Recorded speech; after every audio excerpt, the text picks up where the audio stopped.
Hi, everyone. Thanks again for tuning in. I'm delighted that I'm joined by Ryan Roadkill, who is one of my favorite artists. I have a house and a wardrobe and all sorts of things littered with his artwork.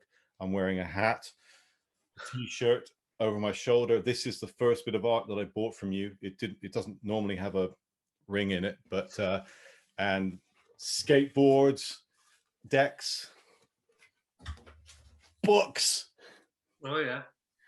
and beer mats as well, and a number of stickers and pins and all sorts of stuff that I've got all over everything as well. So I'm really delighted to have the opportunity to chat to you and find out a bit more about your history. I discovered you through, that sounds like I've discovered you full stop, but I became aware of your artistic talent through the Bike Shed and some of the work that you did with them. And then that I bought from Rebel Alliance when you were doing a show, a little mini stand-up show there, and then just sort of followed you as you've continued on this journey. And I think, as I said to you when we met before, and just before we started this as well, for some reason as I've become, like, for whatever reason, everything, like I buy a pair of jeans and your beer mats are in the shop, or your t-shirts in the shop, I go and buy some other bit of like buy a magazine, and all of a sudden there's a skateboard that I can buy from with your artwork on it as well. And so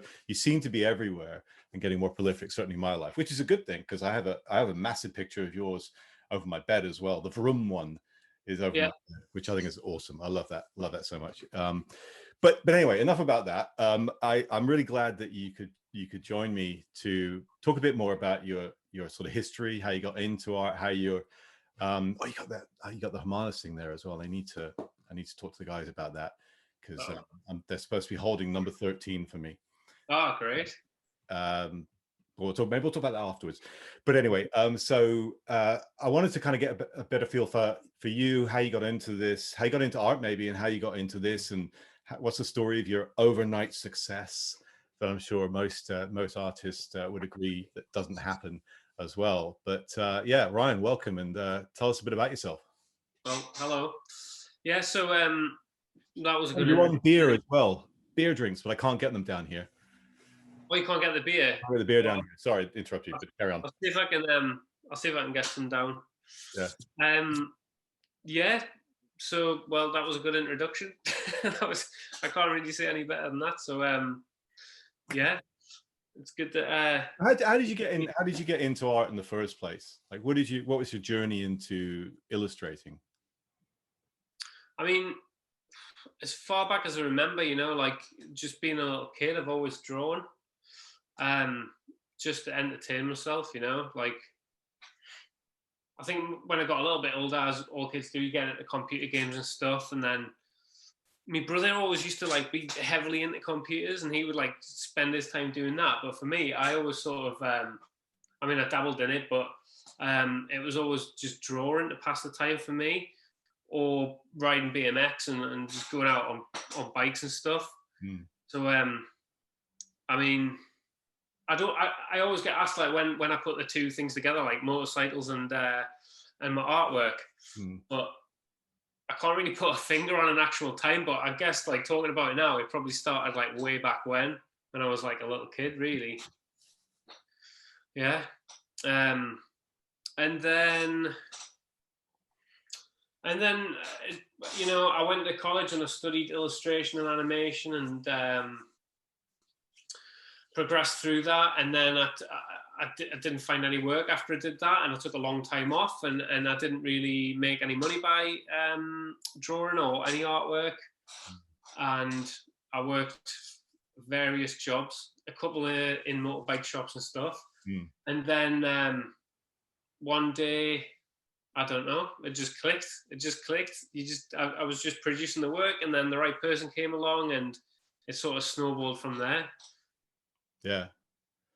And what would you think is your kind of the first motorcycle themed commission that you had? Sideburn magazine. Yeah. Definitely. So Gary's a big fan, 'cause there's a lot I've seen, you've done a lot in the magazines, whether it's the merch or actually in the magazines themselves.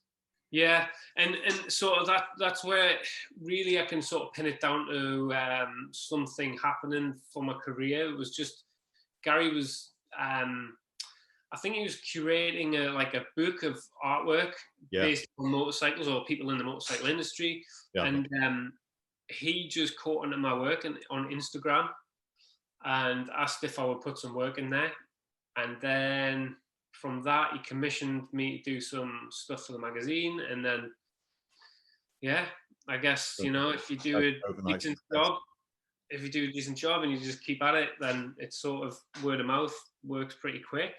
Yeah, and I love the colors are the thing that probably stand. Two things that stand out. Well, three things. If I keep talking, it'll be more. But let's stick with three things that really stand out in your artwork. Yeah, Obviously, being a biker, there's a lot of bikes in or a lot of petrol engine stuff in yeah, your art, whether it's a motorcycle like here or cars like we have on the cover here. And Mike hmm Ryan did a video with me a few weeks ago as well, and you've done an awesome piece for him on a Beetle bonnet. And as I've mentioned before, I keep threatening to do something with the 911 bonnet I've got sitting in the garden, and yeah, next time I'm allowed to leave the south and come up north, I'm gonna strap it to the roof and dump it at your door, and yeah. You need to do that. do with it. Um, and so that's one theme that goes through it. The second one is there's lots of skulls, which I love. So Yeah, there's lots of I guess you could think of it as decomposing blood, guts, horror, skulls, flames, chains, and then you've got the colors, right? And they're sort of interesting because when I had this framed, I deliberately you can't, well, you probably can see the colors, but it's deliberately on I've tried to bring out the purple, if you like, oh yeah, color with the frame, because I just love the colors, and it seems to be this sort of boldness and real kind of standout colors you have as well, and you can see in some of the work behind you as well. It's just bang, it sort of punches you in the face with the colors. And when you look at some of them, there's the graduation of the colors as well as they go through the picture, and yeah, they blend in really nicely, but they still feel like a real punch in the face solid color. Is that a style that you've evolved over time? yeah. Definitely, yeah. Because as I go along, I sort of realize that you need these key elements of your work that become recognizable. Mm. So color is definitely one of those things that I've really tried to emphasize and like really elaborate on. And it never used to be like that. So, as I progressed, I've sort of realized that's a direction that I need to travel in a little bit more. Mm. But I mean, it's good because, say, I do a piece of work and it can't have a motorbike in and it can't have a skull in, but it still needs to look like my work. Yeah, So I can try and feed some of those colors into that, and people still recognize, hopefully, alongside the line work technique and the line weight and yeah. how I put the black ink down, that you can still see it's my work. I mean, hopefully that's the idea anyway. I saw this Yeah, on Hermanus's Instagram feed, and Andy's just holding the book up, and I'm like, that's Ryan's work. Now, also, I've seen something similar to this in Mike's house in some of the design work, but there's this is pretty much all about cars, and so you get some stuff in here. There's cars, and there's people who are actually not skulls in there as yeah, well. This is your work, and it's identifiable as well as your work as well, which is yeah. Well, it's good that you say that, because that's really what I sort of aim for, because there's a lot of work, like commercial jobs that I do, which I still want people to know is my work, mm, but the subject matter just cannot be skulls, and yeah. it's generally not motorcycles. So if I can bring some elements in to that work, which is still absolutely recognizable as my work, then Yeah. that's brilliant. And I would encourage everyone to go and look at your shop and buy all your stuff. Yeah, I've kind of run out of wall space now in my house. that's always the problem. Yeah, I'm going to have one built, and I'll have the roadkill room. Yeah, And I've been thinking about like having an entrance something commissioned from you on the side as well, just to welcome. Oh, that'd be good. Maybe an 8. I think everyone should now just have print drawers. Where I've got 2 sets of print drawers. My plant chest's just full of artwork. Great idea. It's kind of like, I suppose, a coffee table book. The new coffee table book is like a map drawer, print drawer with all your stuff in it. Yeah, exactly. Yeah, people come around, you just take them out, show them. Yeah. Good idea. I quite like just sitting and looking at them in on the wall. Yeah, that's true. But yeah, Instagram, you're Ryan Roadkill, and that's kind of a portal to look at a lot of your stuff, and also the creative process that you go through as well. I love seeing you using pencil and then ink and then computer, and yeah, it's really interesting to see that creative process. Something like this, I mean, is that done on the computer in the end, the coloring, or the coloring was digitally done on that? Yeah. Mm-hmm. Yeah. But it was all sketched by hand and then inked by hand, and then digitally colored. Scanned it in. Yeah. Mm-hmm. That's awesome. And so what's your work? Are you using an iPad? Are you using like a tablet on your Mac or what? Yeah, I've got a Wacom tablet just next to here. A lot of people use iPads now, but I mean, loads and loads of people do. But I've never tried it. I've never really ventured into that yet. I suppose I'm not an artist. As I was speaking to Ian Murphy the other day on another video, and I called him a creative artist, and he said he's been called something artist before, but never creative artist. And I've been called something artist before. But my iPad, if I use the pencil on it, it's not the same. It's glass with a plastic thing on it. Yeah. The Wacom stuff, or they at least got a little bit of resistance. Yeah, it's got like a matte texture. It does feel pretty good once you get used to like a really good like tablet. It is pretty accurate, to be fair. It's pretty fluid, and I sort of split how I do my work. So like, if I'm trying to do artwork, I'll try and keep off the computer as much as possible. Sometimes I have to when it's like sort of separations, like layer separations for screen print and stuff. Yeah. If I've got a job that I've got to complete pretty quickly and it's just going to print, in a magazine or something, sometimes I'll just do it start to finish digitally on the computer. Yeah. Just because when you've got like a good tablet like the Wacom that I use, it's so fluid. You can start like a sketch and just build it up, and within a day you've got like a finished piece of work sometimes. Whereas you told the client it took 3 or 4 days. So yeah. Yeah, exactly. Yeah. But yeah, I mean, sometimes if I was to do the same thing and just draw it out by hand, sketch it, refine it, build it up, on the light box and stuff, then you get to where you want to be, and then you prep all your work surface, get everything ready, get your ink out and stuff, and then you've got to dip your ink, wait till it's the right consistency and stuff, and then start laying it down. And yeah, it can take a while, but I mean, that's the part of the process that I really appreciate the best. That's the most enjoyable. Physical layers building up on your art. Yeah, like all these sort of things here, they're just like the black inkings. Yeah, I do.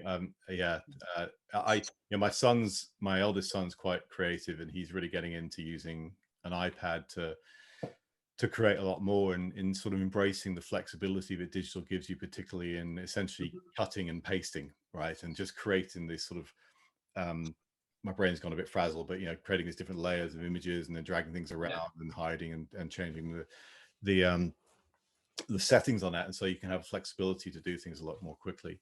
Yeah. You mentioned you do a lot of corporate stuff as well, and private commissions that maybe is a little bit more boxed in some of their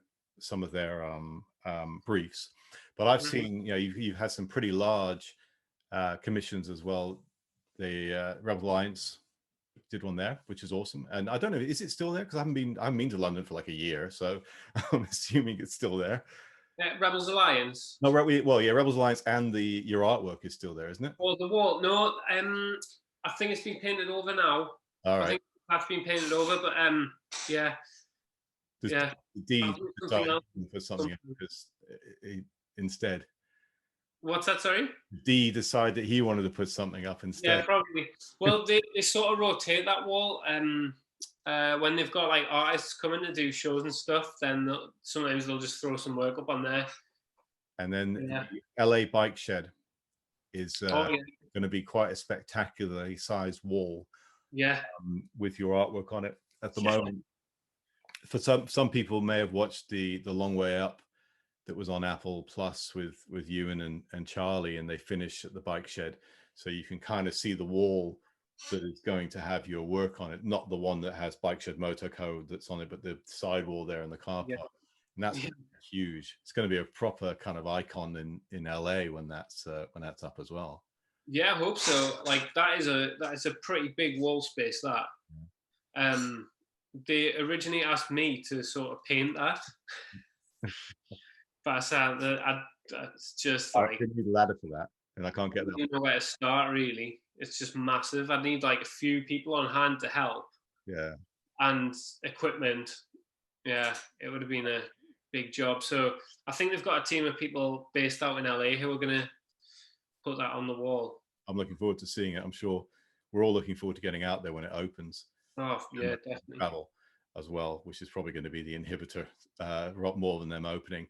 But is there anywhere else that we can see, like in public space, that your work is up, that if people live nearby, they can swing by and check it out? I can't think off the top of my head, but that is something that I want to do as soon as I can travel. You know, as soon as we're out of this situation, it's a bit safer, whether it's in the UK or abroad. I think probably locally, I'll do something first. Yeah. Near where your friend Mike has his space, I think there's like a few walls around there which I want to sort of try and secure and get something big up on there. And for those that are wondering where we're talking about North. Yeah. Yes. Sorry, actually, I didn't say where I was from when I think people worked it out. Probably did, yeah. I'm going to put the subtitles on later for our. So up sort of Hexham, Newcastle, that sort of neck of the woods we're talking about up there, basically. Yeah. I'm just outside of. I'm just thinking it said just outside of Newcastle, but I had my studio in the centre of Newcastle just until April this year, just at the start of the pandemic. So yeah, I used to work in the centre of Newcastle. Yeah. And so you mentioned the pandemic.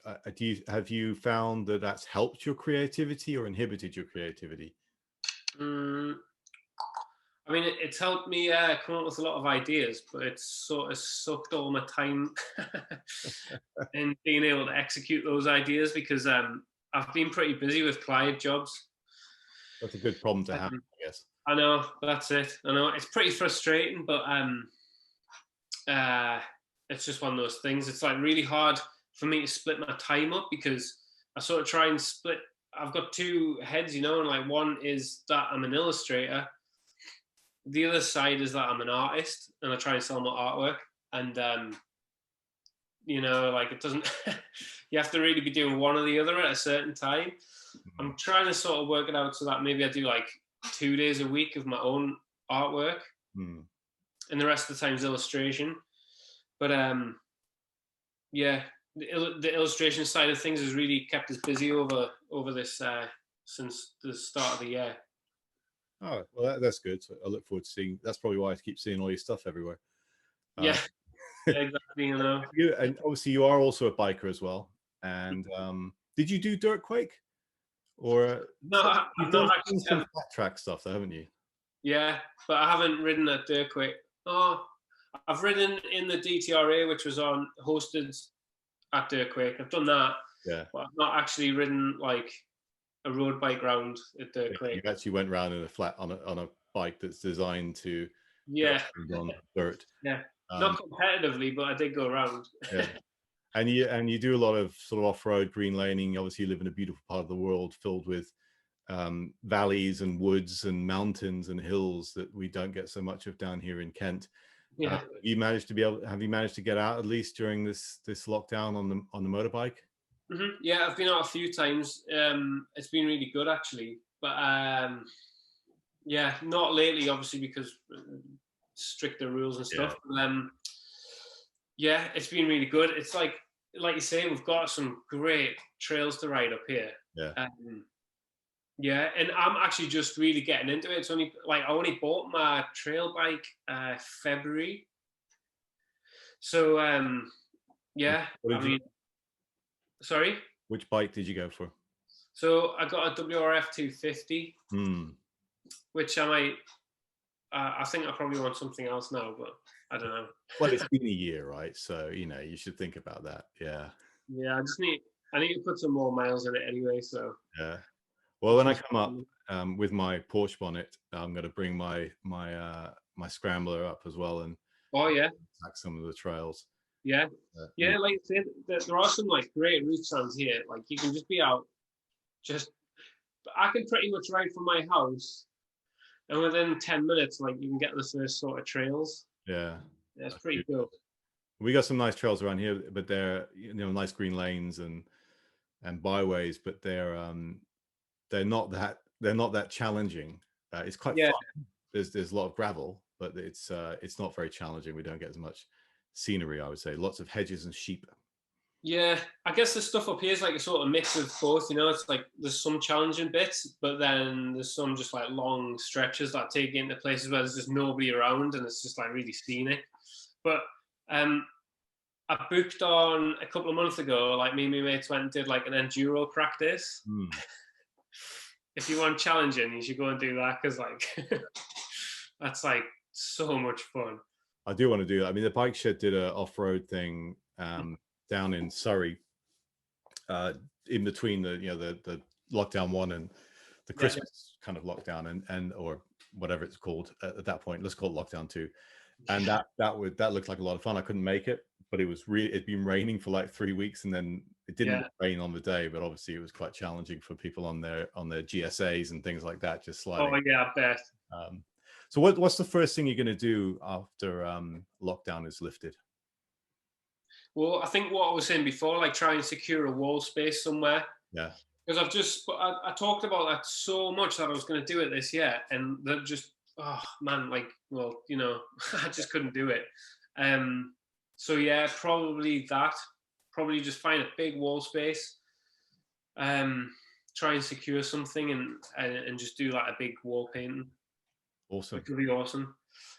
Maybe, and I've got all these ideas of like new pieces of work that I want to release. So maybe I'll try and like tie that in with releasing some new artwork. And then, that acts as a promotional sort of tool for the ad. Yeah, exactly. Cool. Yeah. Ryan, I want to thank you very much for all of your time this afternoon for us, evening for us. Really enjoyed our conversation. And as I said before to everyone, buy all of his stuff. It's awesome, whether you get it through Sideburn, through Hermanus to get the book that was written in Dutch, I think, originally, but also translated into English. Yeah, I think so. Ryan's shop, where you can get things like that, stickers, pins, mugs. What else? What else you got in your shop? T-shirts. T-shirts, yeah. Bike Shed also sell I don't know how many of these I have left, but they also sell. This is quite a well-worn one, as you can probably tell. A lot of your stuff as well. Yeah, and I mean, there's loads of clients with T-shirts and stuff. I can't think of them all off the top of my head, but if people go on my website and sign up to my mailing list, one of the things that I'm going to start doing is promoting some of the clients that I've worked with and where people can get, T-shirts and stuff that I've produced for other people as well as myself. Which is kind of like this one was. I can't even remember the place now. I want to say level 42. Any 40. Let's say again. Any 40 ANY 40. Yeah. And that was a nice run that they did there as well. Yeah. Ryan, any last words or messages for my dozens of followers? Just keep at it. Keep at it. Whatever you're doing, like just plow on through and just. That's how I'm where I am. I just saw one thing and I just kept going at it, and I don't know where it'll take us, but just keep going. Cool. Thank you very much for your time, and I look forward to buying more of your stuff when I build my extension. Yeah, bro. Take care. Nice one.